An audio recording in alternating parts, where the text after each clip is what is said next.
Mrs. Hiss took the stand immediately after her husband.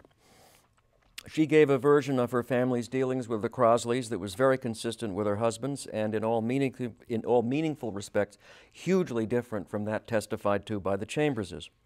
Her only difference with Alger, her husband, was that she remembered a few times her husband didn't of one of the Crosleys dropping by for social reasons. Mrs. Hiss said that Mr. Crosley was a dropper-inner, and she was rather embarrassed one day, she said, when Mrs. Crosley was over, and a second friend of Mrs. Hiss dropped in too, because she was a very dignified lady, and in Mrs. Hiss's words, Mrs. Crosley was not very presentable. Mrs. Hiss testified, interestingly, that all she could recall about Crosley's conversation was that he laughed a great deal. Now, as he'd done with Alger, Lloyd Paul Stryker asked her again and again about some meeting or dinner or shopping trip or travel to the country that one of the Chamberses or the other had testified to, or most explosively, typing State Department documents on the Hiss home typewriter, and every time Mrs. Hiss swore that nothing like that had ever happened. She also recalled, admittedly vaguely, giving the Woodstock to the Catlett kids in mid-December 1937, shortly before the December 29th move to Volta Place. Now, on cross-examination, Murphy took her, as he had her husband, through all the parts of her story that had changed between the grand jury and the courtroom, her early, very fuzzy memory about what kind of office typewriter they had in the 30s and about when it left the family's possession. She told the grand jury that she remembered seeing it in the Volta Place house, which meant they still had it in 1938, when perhaps some of the spy documents were typed. There were a few new things that came out on cross.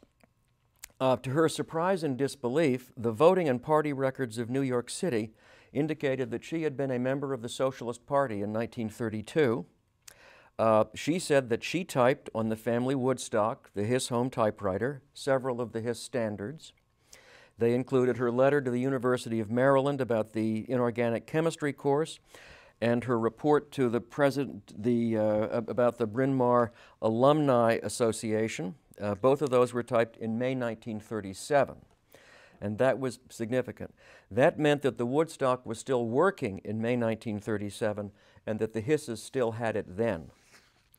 In other words, they could not have given it to the Crosleys in their June 36 move to 30th Street. They couldn't have given it to the Catlett kids in the June 36 move to 30th Street. They had to have had it later.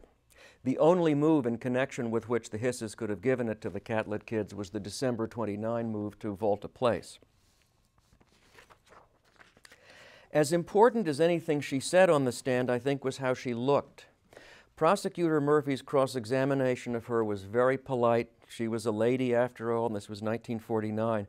Nevertheless, a journalist wrote that 1 hour into his cross-examination, Mrs. Hiss's face had lost all its color. Her eyes were dead as raisins in a circle of dough. Toward the end, she fingered inside her bag, and it seemed she must be about to break, but she didn't. After about 2 full days on the stand, she was off. So in the end, neither Chambers nor Hiss nor either of their wives cracked. And the defense then presented a glittering procession of witnesses who testified that they knew Alger Hiss, and they knew a lot of other people who knew Alger Hiss, and his reputation among them for loyalty, honesty, and truthfulness was good or excellent. These are called character witnesses. Please note, they give not their own opinions, but what everybody else I knew who knew Alger, what their opinions were. They probably should be called reputation witnesses.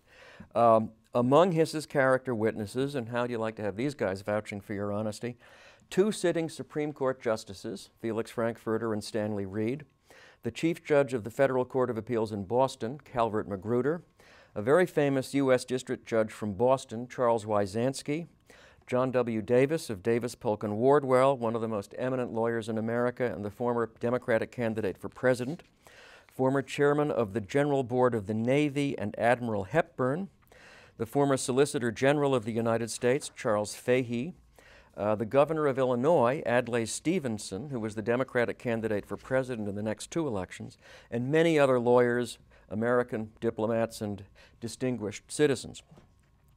2 of the character witnesses may have done more harm than good, though, or may have not been all that Hiss might have hoped. One of them was Dr. Stanley K. Hornbeck, who was a former Assistant Secretary of State, former ambassador to the Netherlands, and Hiss's boss from late 39 to May 44. On cross-examination, he admitted that sometime in the early 40s, our ambassador to France, a man named William Bullitt, told Hornbeck that Alger Hiss was a fellow traveler, and that in 1947, Ambassador Bullitt had, in Hornbeck's presence, referred to Hiss as a communist, leaving one to wonder, how can you say that he had an excellent reputation for loyalty, honesty, and truthfulness? The other expert witness who may have done a little harm was Francis B. Sayre, who was the former Assistant Secretary of State and Hiss's boss at the time Chambers said the spying was happening. Hiss's lawyer, I think, goofed in asking him the question. I think the question he meant to ask was, among the people that you knew and who knew Alger Hiss back in the 30s when you were working with, when Hiss was working for you, what was Alger's reputation for honesty, loyalty, and truthfulness? What Hiss's lawyer asked him instead was, among the people you knew back in the 30s who knew Alger when you were working together, what is today Hiss's reputation? And Sayre answered, I am a little at a loss to answer it because there have been so many varying opinions expressed. There are some who believe absolutely in the integrity of his character. There are others who do not. Ouch. Also, Sayre, when confronted with the Robinson-Rubens telegram in Hiss's handwriting, was asked about Hiss's story that I used to write out these little notes and use them at lunch when I was briefing him about stuff that he needed to know about but he hadn't time to read. And Sayre said, no, that doesn't make any sense to me. And he said, as I've mentioned earlier, this is not a short extract or a summary of the telegram. This is practically the entire telegram. And he said also, he had also said to the grand jury that the subject of this telegram, the Robinson-Rubens affair, was so remote from what we were doing in the trade agreement section, I have a hard time believing that we even got a copy of it on an FYI basis. Later, however, it turned out that a copy of the telegram was indeed sent to Sayre's office.